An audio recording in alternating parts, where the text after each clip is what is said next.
We're going to be talking about the Seahawks and how this is surprisingly their first losing season since 2014. Is it time to rebuild, or are we acting a little bit too early? Fire Pete Carroll, maybe? What did you guys see in the Rams game, the 20-10 loss?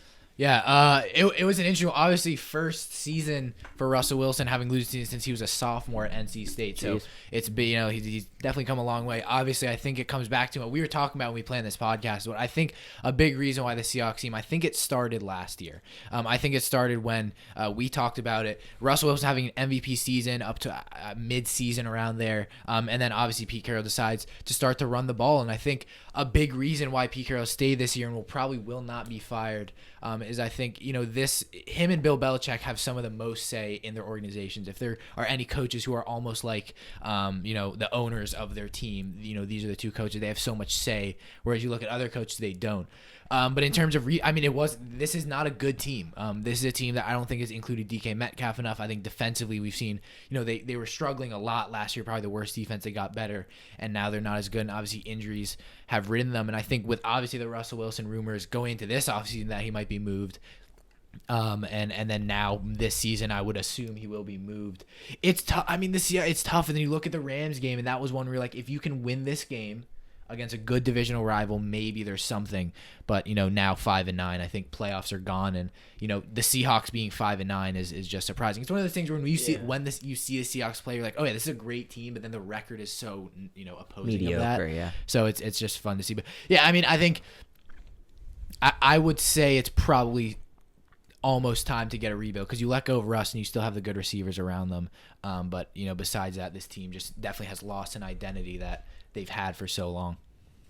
Yep, I think I've got to agree. It's obviously not the same Seahawks team that we've seen in the past 5 years. They seem to be kind of almost like you said, lacking identity. I think really on offense, you can see that Russell Wilson has been having, I think by his standards, maybe been having a bit of a down year. Really hasn't been able to get involved enough really with DK Metcalf and Tyler Lockett, who's a big part of that offense.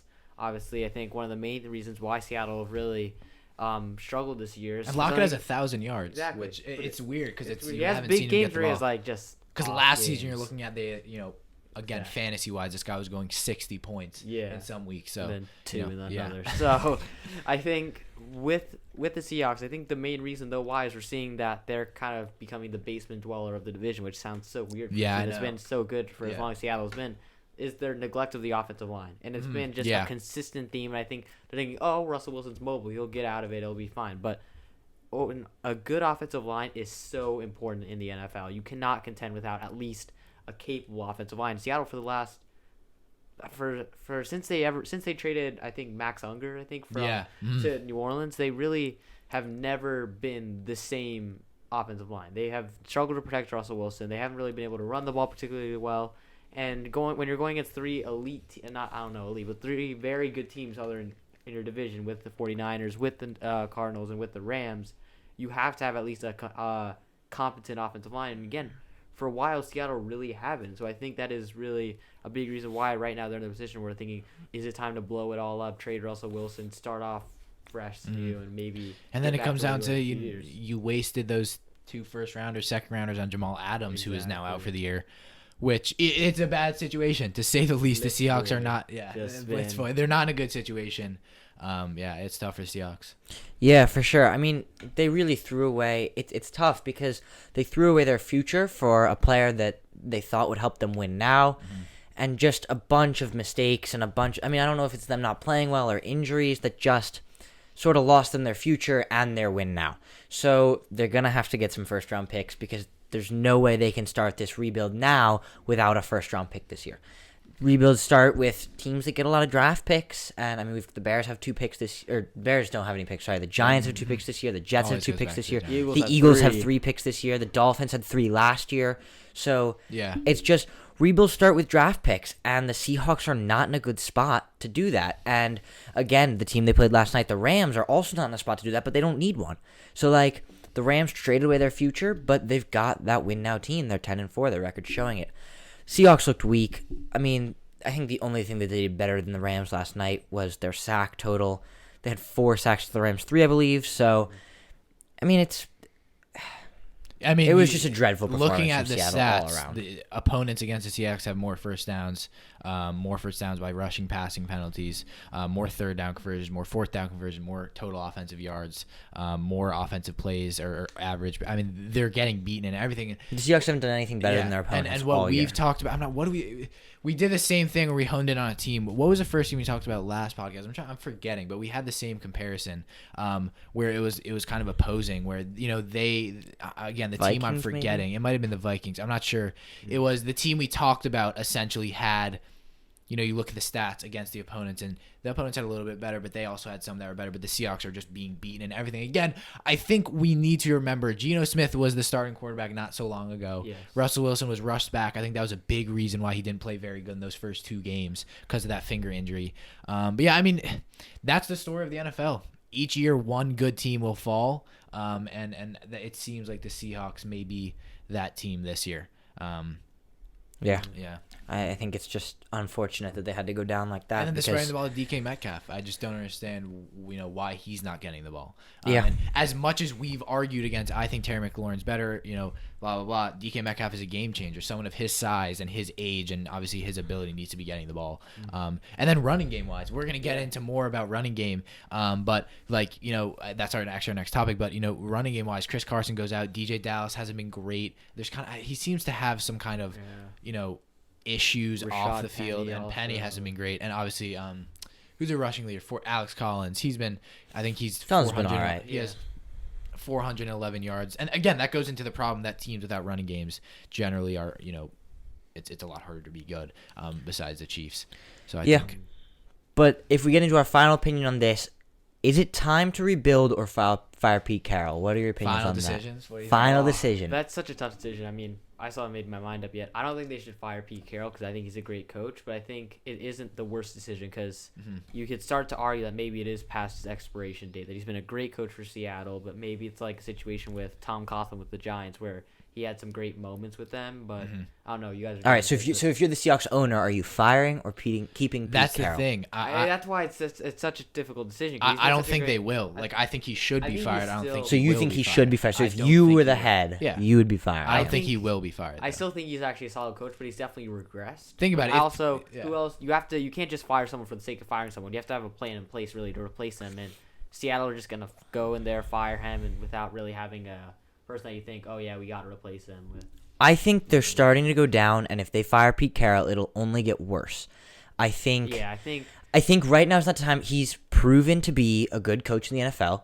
He made it to the Super Bowl. Maybe made a questionable decision, but made it to the Super Bowl. Has done really well in his time in Seattle. I don't think it's time to fire him. I think you're more likely to want to rebuild right now than fire Pete Carroll. I think my problem though maybe is He doesn't have a good team right now. They're kind of giving him too much. They're giving him too much leverage in kind of the decisions in terms of GM and the decisions, the executive decisions. And I think recently I don't think he's really done well enough in executive decisions. Obviously, I don't know how much input he has, but as Kean said, him and Bill Belichick, they're the guys that probably have the most amount of influence based on franchise's overall decision making. And how good has Carroll been recently at that? I mean, he traded away again 2 first-rounders for Jamal Adams. I don't know if that was and then paid him $15 million per year. I don't even know for someone who only knows how to blitz. Yeah. And they really have, again, like I said, I go back to the neglect of the offensive line, which has really been, I feel like, the main catalyst for why Seattle have gone so far downhill. But I think with the Seahawks at the moment, I think there's a strong argument really to actually decide to rebuild, because I think the Rams aren't going away, because no matter what, they still seem the Cardinals are going to be there. The Cardinals are definitely going to be there. I think the Niners are going to be there. They have one of the premier coaches in the NFL. I mean, maybe it's time, because I think Russell Wilson can't carry this team in this division. Maybe you keep him for one more year. Maybe groom his replacement. Maybe draft Malik Willis. Malik if he Willis. falls to you. That'll be a later topic, but I think the thing to me is Pete Carroll is a very good head coach because Russell Wilson has been his quarterback for a very long time. You lose Russell Wilson, which I think that but that was one of the arguments on Bill Belichick. Yeah. We all thought, Bill Belichick will be nothing without Brady, or conversely, Brady will be nothing without Belichick. I think most people lean towards Belichick would be nothing without Brady. everybody still respect him. Yeah, but I now think the Patriots are Belichick's the back to best being the coach best. ever. Belichick is different than Pete Carroll because But people still didn't think he'd be as good, and yet he's taking this Patriots team with rookie quarterback Mac Jones, who nobody thought really highly of coming out of college, and he's taking them, and that's a good they're top in the AFC. So. But it's a good point, but the thing is, it's Pete Carroll. Pete Carroll in no way compares really to Bill Belichick. But at the same time, Russell Wilson in no way compares to Tom Brady. So it was a very different dynamic. Yeah, I mean, I think the quarterback's better and the coach is better for the Patriots. Yes. That's why I think they were a dynasty, and that's why I think we've seen the Seahawks consistently struggle in the playoffs, even when this team has been good. So it even comes down to, even if the Seahawks were making playoffs this year, like a Super Bowl needs to come at some point. I think it's the same for the Packers. It's been the same for those teams that are fringe, that are top teams, but they're the teams that can finish seasons and finally win the Super Bowl. Yeah, what worries me about Seattle though is that if they just trade Russell Wilson this offseason and they just go like, okay, we're going full style rebuild, it's not going to be pretty for the next few years. Exactly. No. And I feel like with a team like Seattle, maybe a couple of years ago even, they had the opportunity to kind of almost make this a more smooth transition, kind of.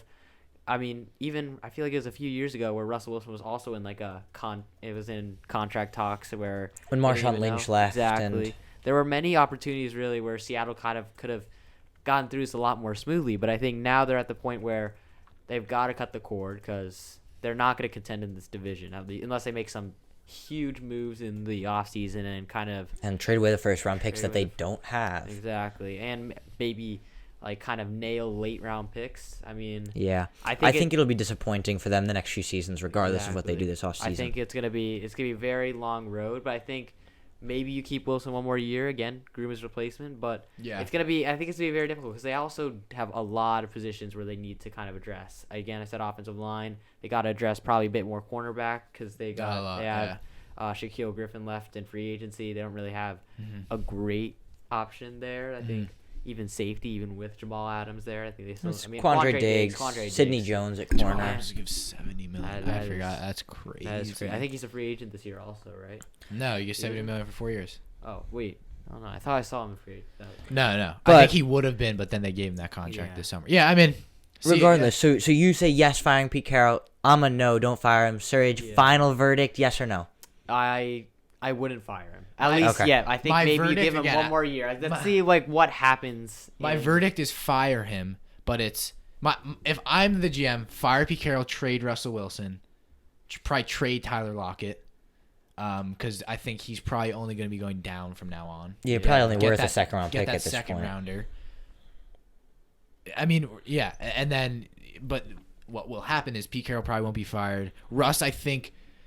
Again, I think we saw this a lot with it looked inevitable that Aaron Rodgers would be traded. But quarterbacks of that status, like Wilson, like Rodgers, it is very, very hard to trade for guys like that. And Deshaun Watson. Because like they're always going to ask for like such a huge and price, the amount of money and the amount of capital that the team will want. Even the Stafford trade was a bit hard for the Rams because it's. I mean, obviously not as hard because the Lions and Stafford mutually agree that they had to part ways, but. Even then, you still have to give up. Stafford, you look at that's a little bit step down. He was arguably a top 10 quarterback. Yeah, Russell Wilson and Aaron Rodgers at some point in their career were the best quarterback in the NFL. Yeah. And Aaron Rodgers is right now, which is I think a big. Again, we're not going to get into that, but Seahawks rebuild. Don't rebuild. Wait, are you rebuild? We're all rebuild. I think it's all rebuild. It's just a question of whether or not Pete Carroll. Because I think if they rebuild, the Seattle fans will be very upset with the team in the next 3 years. But if they don't rebuild, it'll be 10 years. Yeah. That they're gonna be awful. Also, I gotta high hopes and then low. Pete Carroll. How much? Even if they do keep him around, how much longer really is he even gonna be there for? Because he's 70 years old. That's what I'm saying. It won't be long. You can't rebuild if you're the Seahawks without getting rid of Pete Carroll. I don't think that's true. I think he's the best thing that you can use to rebuild. Kind of guide them through there, and then he'll guide them through the rebuild. And if they're not really getting anywhere the first season or two, then it's time to pull the plug. Yeah, and I think he probably will want to go by his own on his own terms. Yeah, because again, he is one of the older head coaches in the league.